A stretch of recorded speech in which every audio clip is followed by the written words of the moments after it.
Tucker Carlson has been receiving quite a bit of criticism from usual people in regard to his support for Vladimir Putin and his invasion into Ukraine.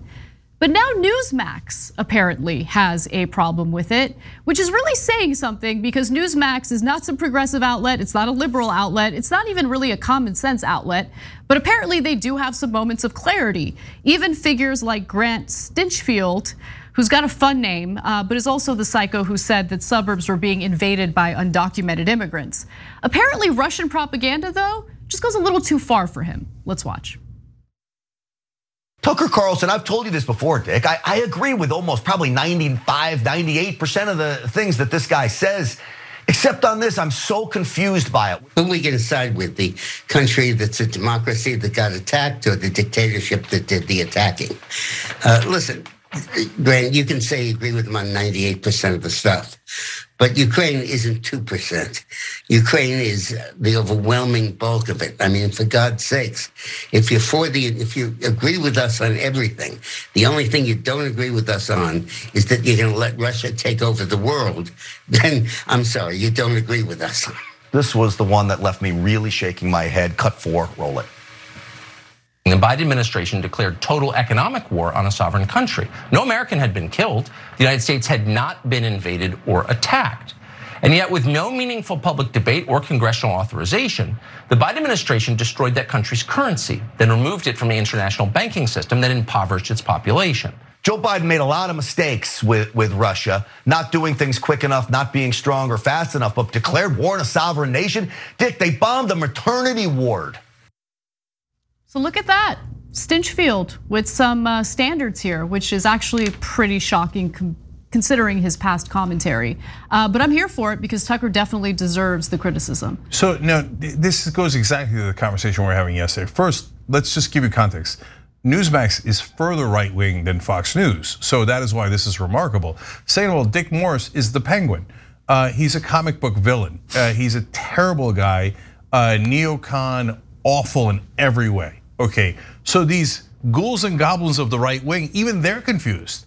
And that's why we broke it down for you guys yesterday, because I was confused. Because what Tucker Carlson normally does is play to his base.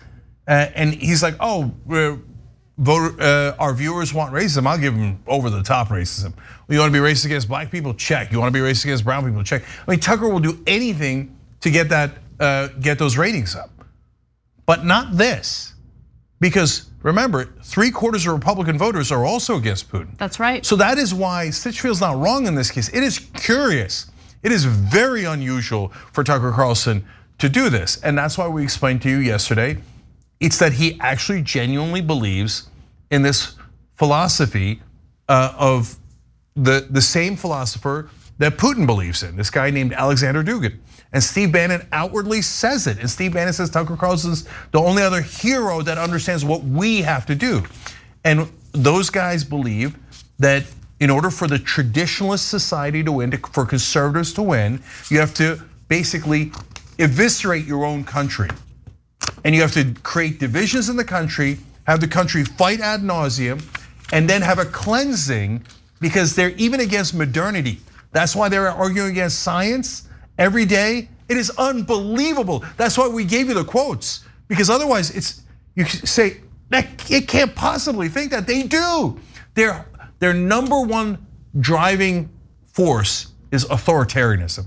They want somebody in charge. And by the way, Dugin also argues against individual liberties. He doesn't believe in them. That's why Tucker Carlson every day talking about freedom, freedom, mass, vaccines, freedom. No, in his ideal world, there is no freedom.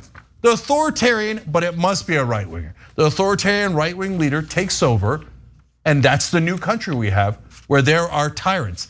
That's what explains the mystery of Tucker Carlson going against even his own audience to support Putin, because they think he is that tyrannical leader they've been waiting for. Thanks for watching The Young Turks, really appreciate it. Another way to show support is through YouTube memberships. You'll get to interact with us more. There's live chat emojis, badges. You've got emojis of me, Anna, John, JR. So those are super fun. But you also get playback of our exclusive member-only shows and specials right after they air. So all of that, all you gotta do is click that join button right underneath the video. Thank you.